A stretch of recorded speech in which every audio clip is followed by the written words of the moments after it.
روى الشيخان أنه صلى الله عليه وسلم قال لأصحابه: أيعجز أحدكم أن يقرأ ثلث القرآن في ليلة؟ فشق ذلك عليهم، قالوا: يا رسول الله، وأينا يستطيع ذلك؟ من منا يستطيع أن يقرأ ثلث القرآن في ليلة؟ فقال: قل هو الله أحد تعدل ثلث القرآن. رواه البخاري ومسلم.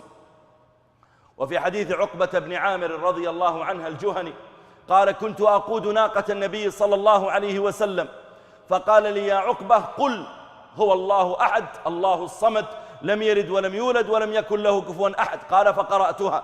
فقال: قل أعوذ برب الفلق إلى آخرها. قال: فقرأتها. فقال: قل أعوذ برب الناس، وقرأها النبي عليه الصلاة والسلام.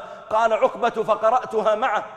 ثم قال عليه الصلاة والسلام: ما تعوذ بمثلهن أحد. ما تعوذ بمثلهن أحد. تعوذ يعني طلب اللجأ إلى الله تعالى.